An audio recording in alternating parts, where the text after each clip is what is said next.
La Bible est un livre unique.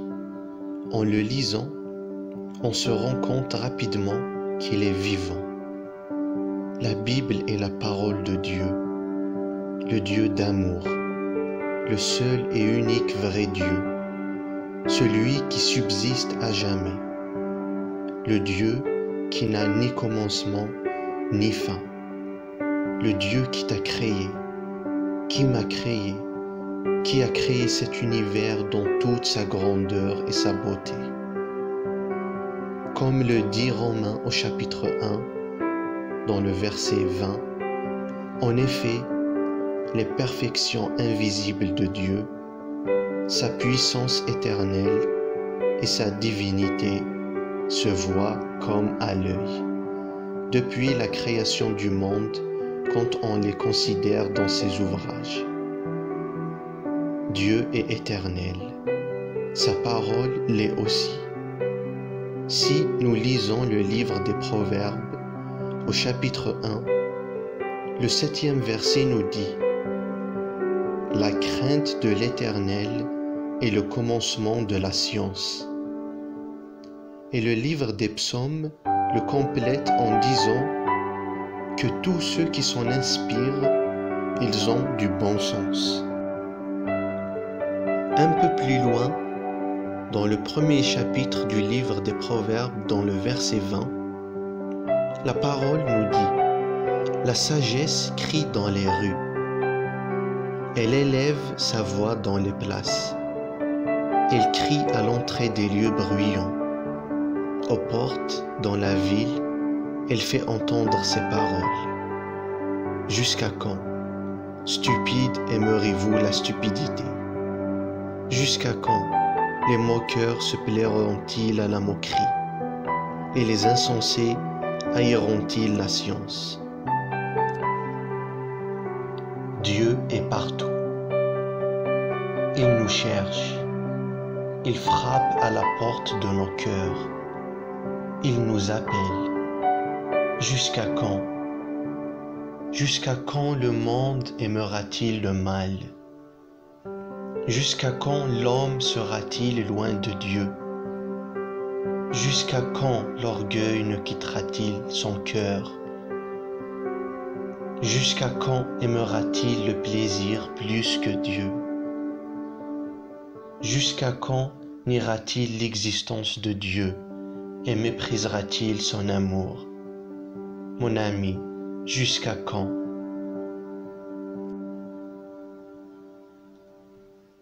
La Bible dit dans Jérémie, au chapitre 4, verset 14, « Jusqu'à quand garderas-tu dans ton cœur tes pensées iniques? »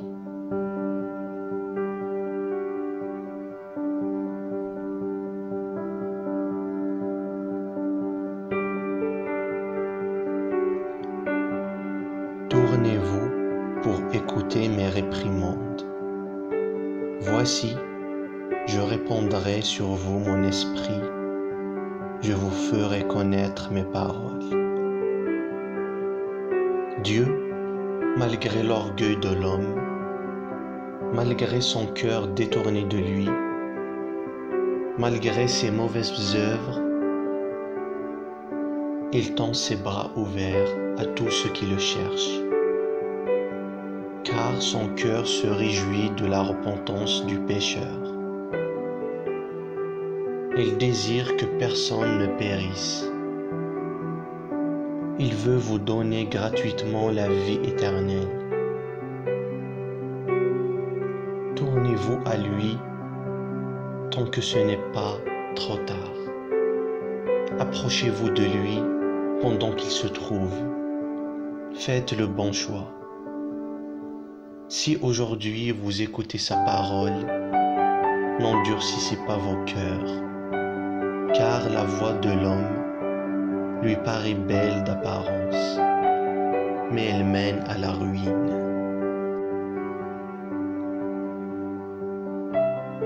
Puisque j'appelle et que vous résistez, puisque j'étends ma main et que personne n'y prend garde, puisque vous rejetez tous mes conseils et que vous n'aimez pas mes réprimandes, Moi aussi je rirai quand vous serez dans le malheur. Je me moquerai quand la terreur vous saisira. Quand la terreur vous saisira comme une tempête et que le malheur vous enveloppera comme un tourbillon. Quand la détresse et l'angoisse fondront sur vous. Alors ils m'appelleront et je ne répondrai pas. Ils me chercheront et ils ne me trouveront pas, parce qu'ils ont haï la science et qu'ils n'ont pas choisi la crainte de l'Éternel, parce qu'ils n'ont point aimé mes conseils et qu'ils ont dédaigné toutes mes réprimandes. Ils se nourriront du fruit de leur voix et ils se rassasieront de leurs propres conseils. Car la résistance des stupides les tue, et la sécurité des insensés les perd. Mais celui qui m'écoute reposera avec assurance. Il vivra tranquille et sans craindre aucun mal.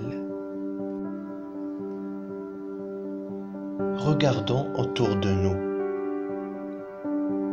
Le monde n'est-il pas en train de s'effondrer? L'humanité n'est-elle pas en train de s'enfoncer dans les temps les plus affreux? Mais pourquoi? Pourquoi ce tumulte parmi les nations, ces vaines pensées parmi les peuples? Dieu est-il la source de ce qui arrive? Loin de là. Dieu, il n'y a point en lui de mal. Mais c'est le choix de l'homme. C'est sa voie qui mène au désastre. Jésus dit dans la Bible, « Aime ton prochain comme toi-même. » Et si tout le monde marche dans l'amour, dans la compassion, dans le pardon, y aura-t-il autant de mal et de chagrin? Le monde vit ces derniers jours. Comme le dit la Bible dans 2 Timothée, chapitre 3, à partir du premier verset. Sache que dans les derniers jours, il y aura des temps difficiles, car les hommes seront égoïstes, amis de l'argent, fanfarons, hautains, blasphémateurs, rebelles à leurs parents, ingrats, irreligieux, insensibles, déloyaux, calomniateurs, intempérants, cruels, ennemis des gens de bien, traîtres, emportés, enflés d'orgueil, aimant le plaisir plus que Dieu, ayant l'apparence de la piété, mais reniant ce qui en fait la force. Mais elle dit aussi dans 1 Corinthiens, « Ne savez-vous pas que les injustes n'hériteront point le royaume de Dieu?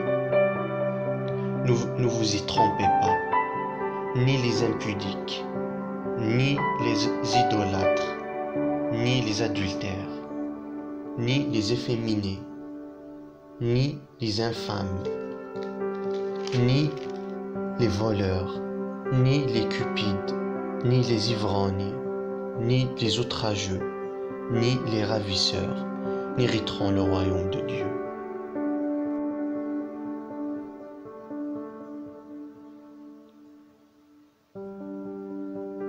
Mon ami, Dieu te donne aujourd'hui une chance d'hériter de son royaume. Accepte-le dans ta vie. Reconnais que tu as vécu loin de lui. C'est un Dieu miséricordieux. Il a sacrifié Jésus et il a payé le prix de tous tes péchés. Il est prêt à te pardonner, à te relever, car Dieu est amour.